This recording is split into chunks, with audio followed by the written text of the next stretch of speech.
Welcome to the Terrible Podcast with your hosts from SteelersDepot.com, where you can find all your latest and greatest Steelers news.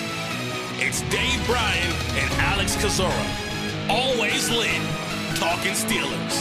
And now, here's Dave and Alex.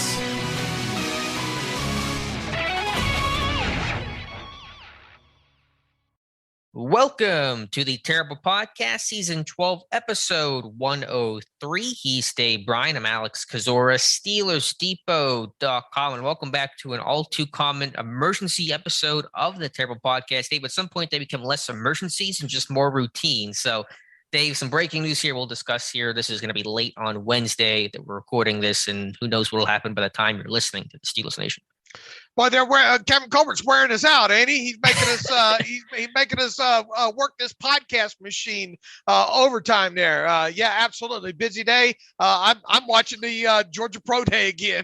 I can't get enough of it here. Playing Blues Clues and all like that, trying to find some extra people there. Okay, emergency podcast in 3, 2, 1. Fire when ready. Well, heck, even the Georgia Pro Day has new information. Frisman Jackson, we didn't cover that on the regular podcast. You're getting eagle eye at this stuff, Dan I'm Rooney. Getting good. We're going to open up Alex Kozora PI. So, yeah, it was Dan Rooney Jr., right? That's the thing on him, player personnel coordinator. And so Frisman Jackson working out George Pickens today. But we're not here to talk about George Pickens. We're here to talk about Myles Jack, signed by the Pittsburgh Steelers Wednesday afternoon, 2 years, $16 million, reports ESPN's Adam Schefter. Will assume that will lead to the release of Joe Schobert, contrary to what you've heard, at least by Wednesday at 11:30. That has not officially happened yet, but we certainly can infer that it will occur at some point over the next 24, 48 hours. But Myles Jack, Dave, now a Pittsburgh Steeler. Boy, what do we talk about that linebacker position, right? Got to do something there, that off-the-ball linebacker position. Were they going to do something via free agency? Were they going to do something, or were they going to address it via the draft? Something had to be done there, even though the team, restricted tendered, Robert Spillane, Marcus Allen. Obviously, have Devin Bush coming back, for another year. But I mean, you just had to feel that, especially the way Devin Bush played last season.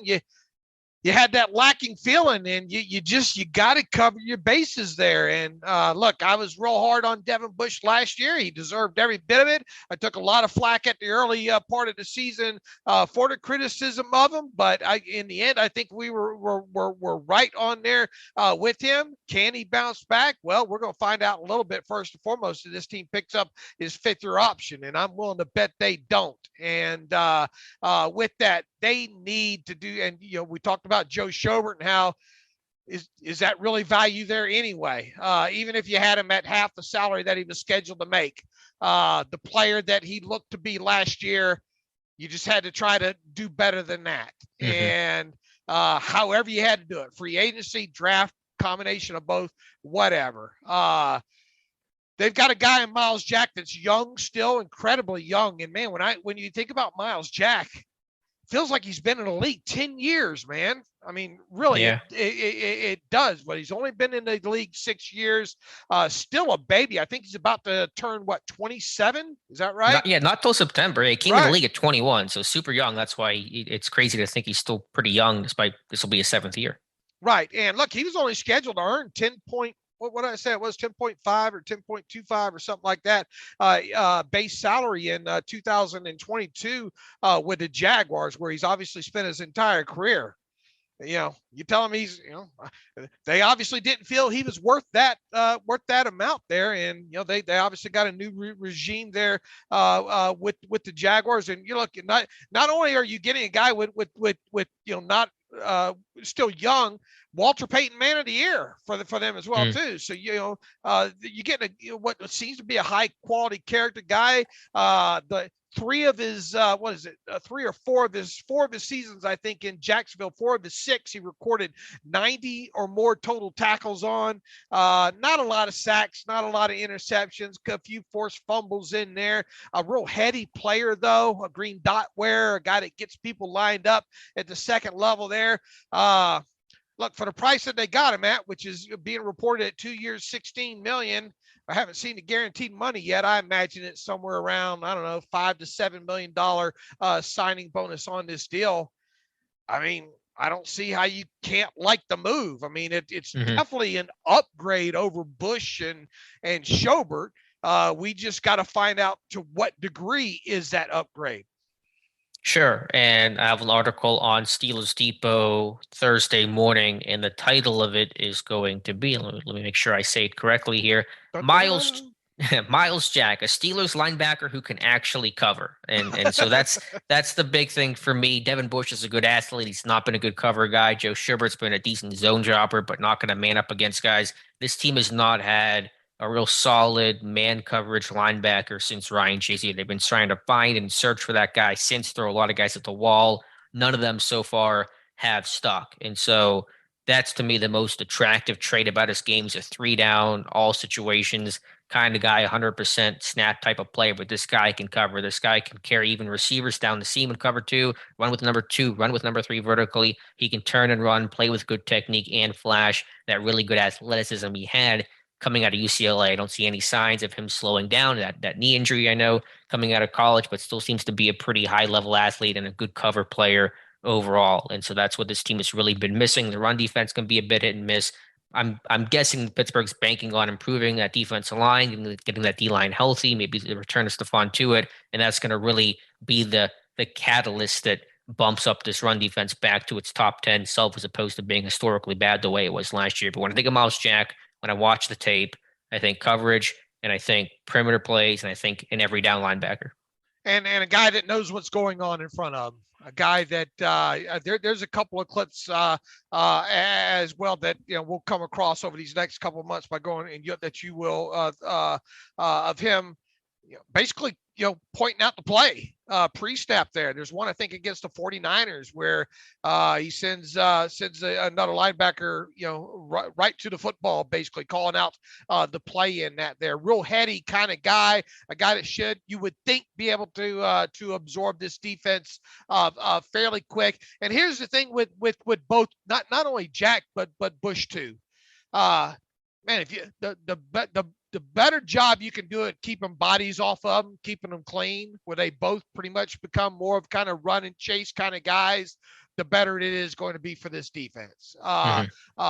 One thing I think that you'll see in some clips, I don't know how many of those you'll show in your article or not, especially last year, there were times where there were guards getting out on him, on Myles Jack. And, he's still a little bit kind of a, he's not a big bodied guy. Right. So if a guard, if a capable big guard is able to get out on him, then, they usually have a lot of success on him. He has a little bit of problems kind of fighting through that. Yeah, he does. I think the key for Jack, and I think he's a smart player, green dot wearer. I think all those guys that play 100% snaps are generally pretty smart people. That's why they get to do that. I did see some issues a little bit post-snap with processing, but I think it's maybe just the product of you're going to play that much. You're going to occasionally have some issues there. But I think what's really going to be critical for Jack is allowing him to play fast and physical. You're right. Whenever he has to catch and is kind of playing more conservative, that's when he gets engulfed and beat up by guards, even tight ends sometimes, and has trouble, being able to hold his ground, and he gets displaced and washed in the run game. When he can come downhill and be physical, and he has a violent punch and plays with heavy hands, that's when he's at his best. And in Pittsburgh's 3-4 system that allows linebackers to play fast, play free, it's a pretty simple system overall. They're all about speed, not thinking. That's kind of been the philosophy Pittsburgh's run. I think it's a really good scheme fit in that regard. So Pittsburgh, assuming they can allow him to be fast and physical and play to that talent, not really have to overly think things, that's going to produce the best results for Myles Jack. Absolutely. Look, he does play well, coming downhill. I do like the way he kind of has some of those Tampa. He's a good guy that you can use Tampa too, going up the middle of the field, and such like that. So I like the ability for them to use him in that area as well too. For at least from what I've seen so far.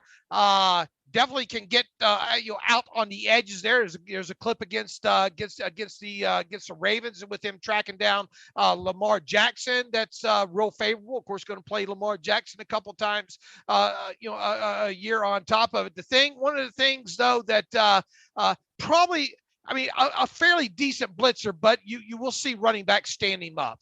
Yeah, I saw you had the clip of him running over Edmonds, and I saw that one too. But then Connor stood him up later in the game. The bigger backs are able to kind of slow him down. Right, and even Edmonds didn't do a bad job on her, to be honest with you. Right.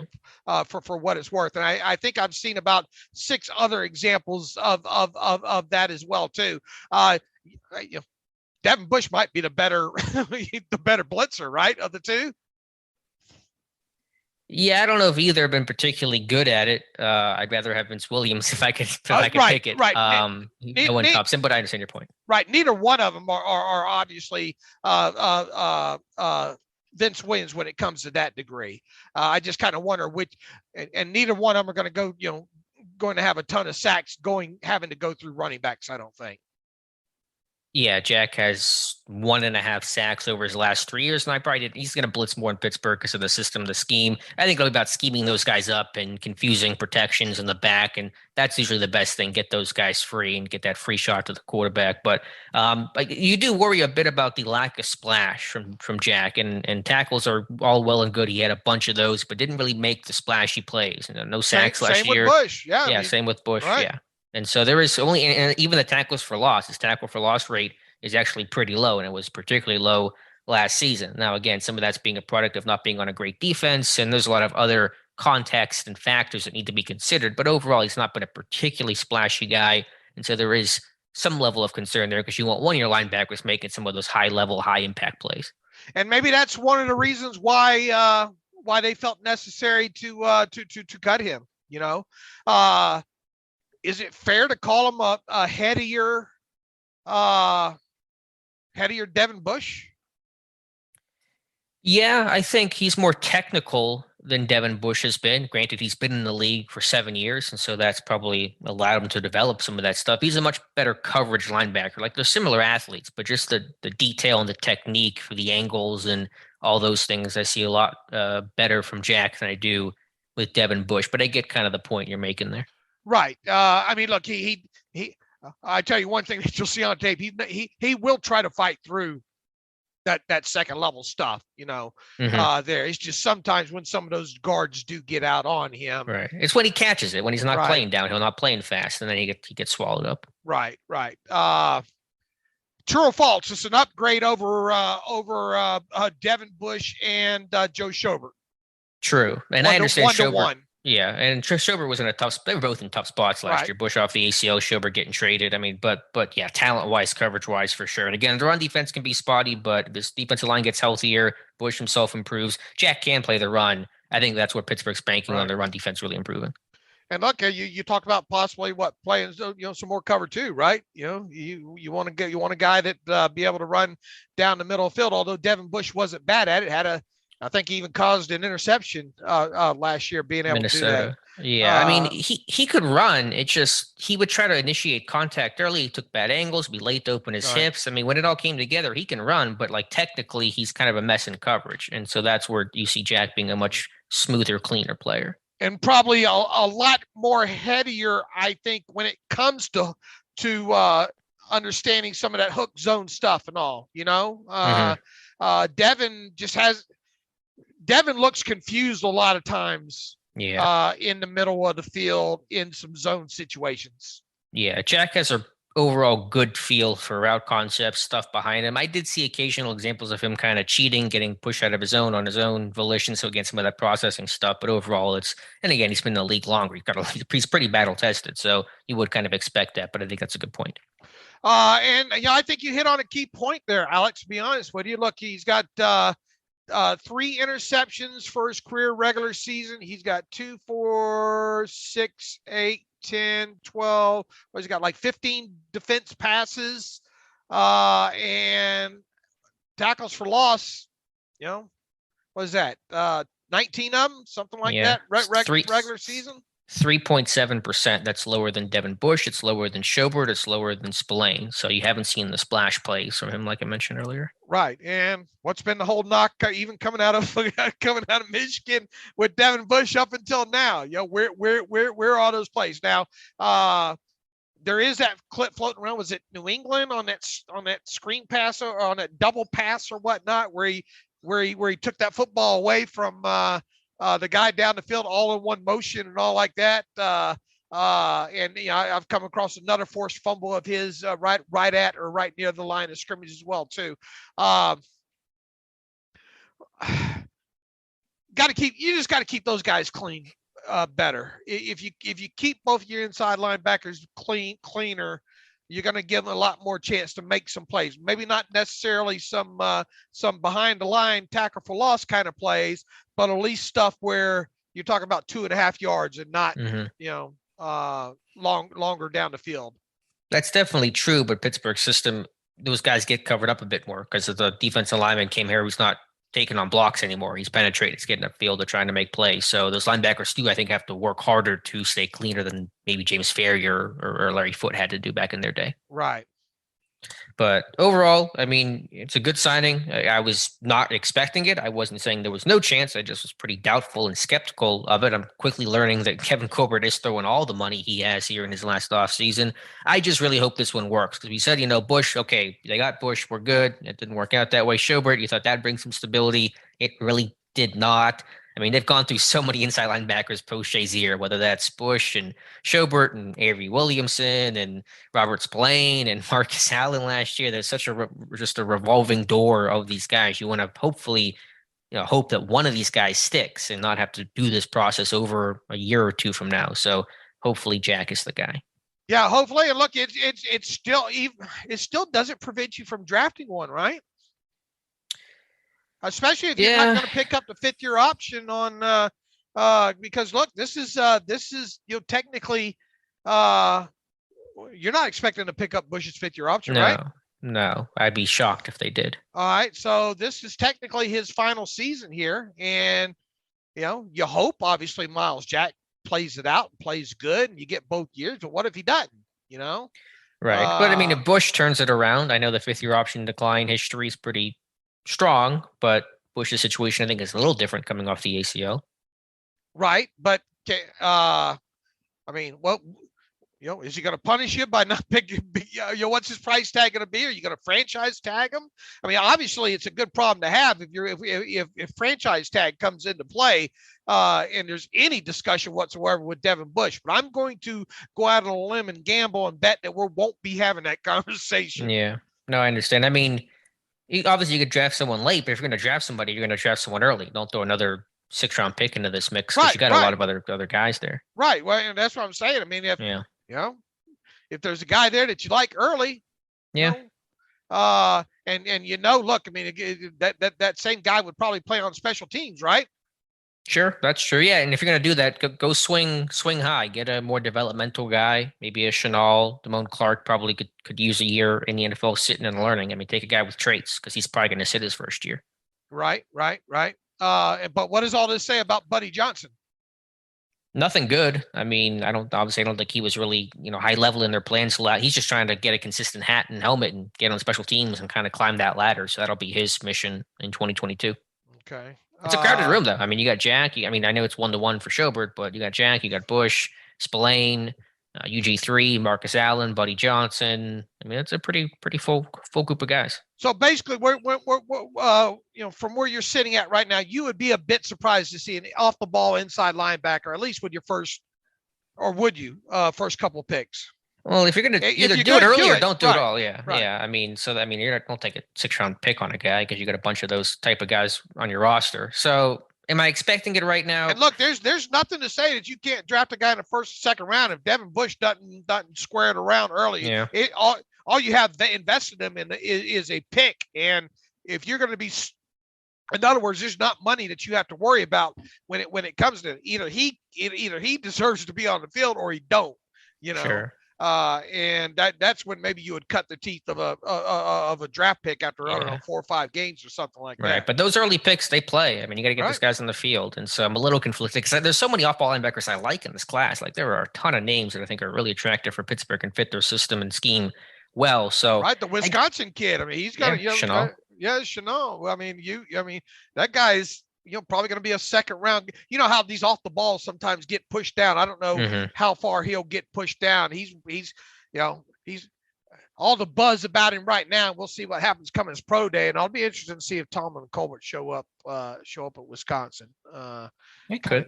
It's possible, but I'm not sure the day of it, but yeah, I'm not either. I have to look and see if it conflicts with something else that they're doing there and all. But it's not. Let me just. It's you don't totally close the door to it if a guy is there that you like. I'm not saying that'll happen. Look, same with guard now at this point, right? You filled a couple of those spots there. It would be a bit surprising if they went guard or line in off the ball linebacker with the first 2 picks. Yeah, and even tackle, because really a core force kind of year to year. So you do wonder, maybe I think you're probably look later they want to tackle. So there's still stuff on the board. We'll see. It's a good off-ball linebacker class, but for the here and now, Myles Jack, key signing, an upgrade, a good coverage player. I think will flash against the run and just be in a better system and scheme with more talent, which is always going to help your chances to look better. What's one of the big negatives people are going to see in your report? What just it's some of the run defense when he catches and isn't playing aggressive and downhill and getting beat up by some tight ends and guards, interior guys to kind of push him around. He's not Vince Williams. He's not the thumper, that I kind of hoped and called for. But again, I think Tomlin has the pass game mentality. You got to be able to run, got to be able to cover. That's such a important aspect, obviously, in today's game. And again, the calculation probably is Jack will be okay against the run, but this defensive line that gets healthy, gets more experienced. Maybe they add somebody to that group. That'll be the big catalyst that turns this run defense around. I mean, you would think he's not coming off the field, right?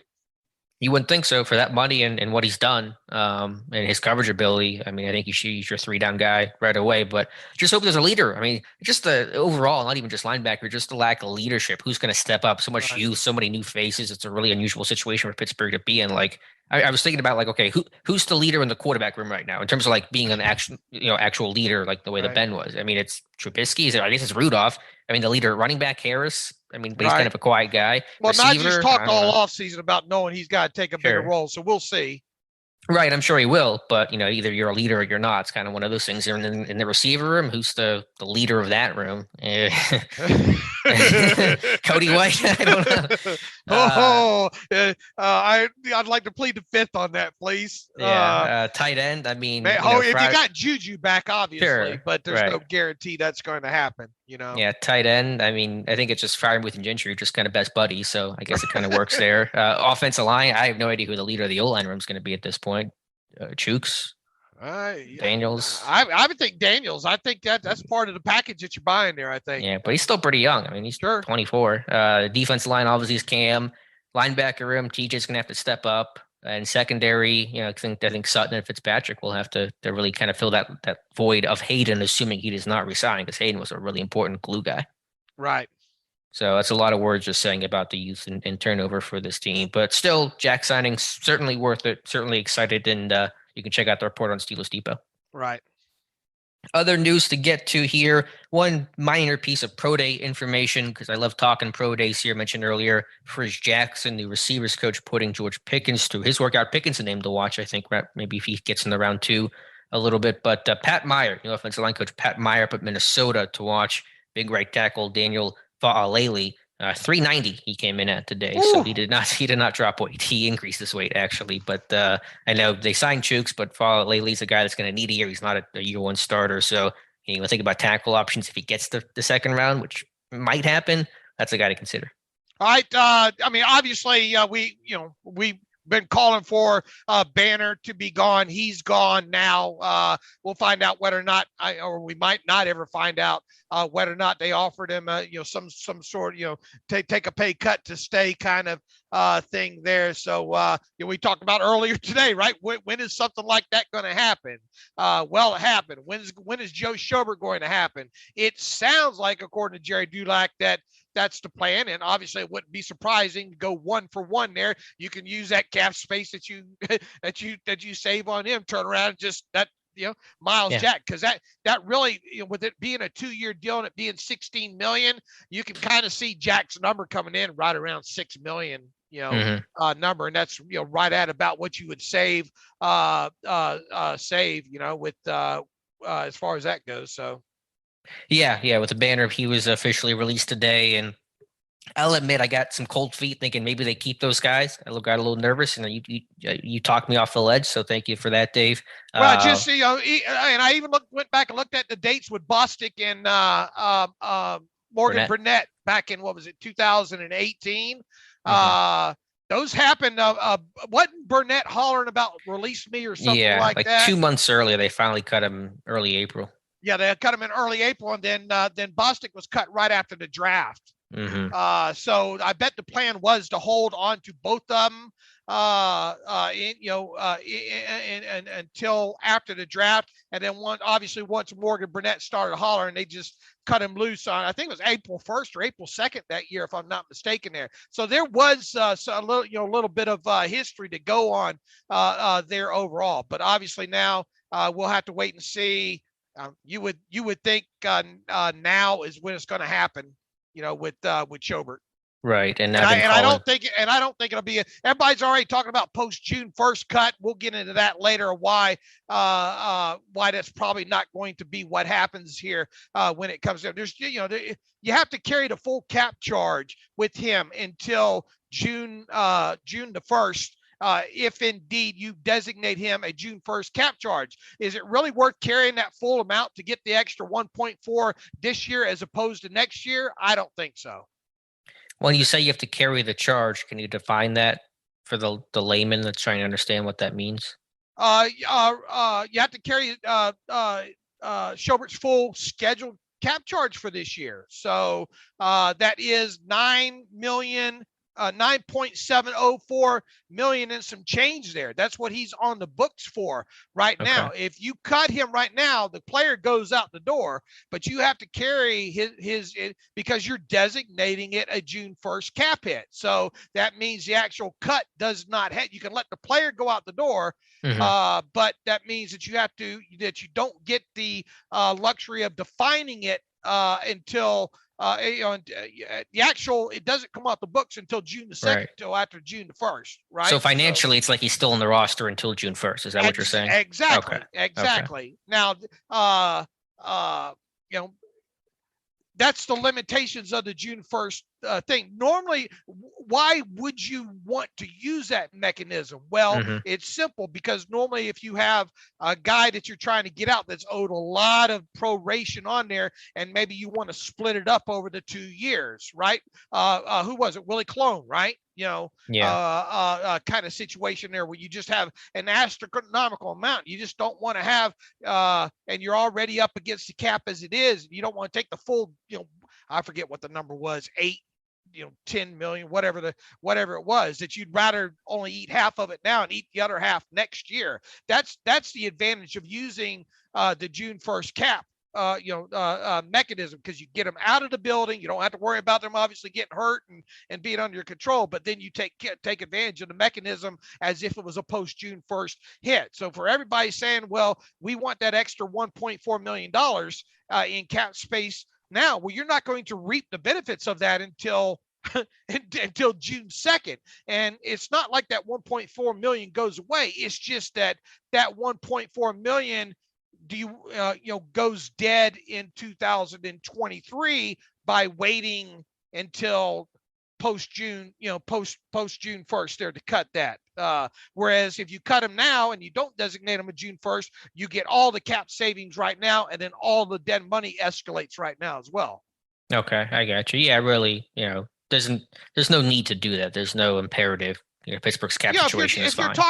If you're talking about 7 million, 8 million, 9 million in dead money here, and if you're up against it, then yeah, you say, okay, well, we'll just go ahead and post datum here, and we'll make it through until June 1st. And at that point, only half, whatever the dead money on the books for this year is dead. The proration for this year is dead. And then whatever the rest of the proration is left on the books then becomes dead the following year. For $1.4 million, it's not worth carrying that full cap charge of Joe Schobert's of $9.704 million until June 1st. Right. And explain Banner situation, the cut there, that's also been expected, especially with the re-signing of a core 4. What's the cap charge there, the dead money cap charge, and what's the savings overall? Yeah, and see, look, I mean, he was only in his final year, so there was no extra proration past this year anyway, when it comes to that. So obviously he had a base salary of $5 million this year. Hold on, let me get you the official numbers here real quick. I think you were telling me about 4.1 million post roster displacement. They had Banner at a $5 million base in 2022. He now has $1.625 million in dead money. That obviously is the leftover proration from the deal that he signed last year. And what you do is you take that $5 million that they would save, the base, right? And then you have to subtract from that because there's roster displacement that has to take place, right? He comes out of the top 51. Somebody's got to replace him in the top 51. Well, the player that's going to replace him in the top 51 is the 52nd player, highest paid, and that salary is $825,000. So you take the $5 million, you subtract the $825,000 from it because of the roster displacement, and you technically save $4.175 million in cap space by making this move.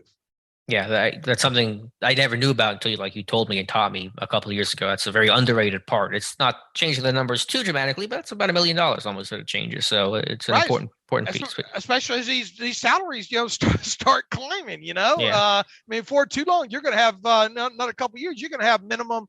You're going to have rookie base salary at $1 million. Yeah, and so that'll be substantial. And if you get a couple of those, 2 or 3, now you got an extra $3-4 million you got to account for. Right. So, yeah, in general, in theory, you save $5 million in cap space.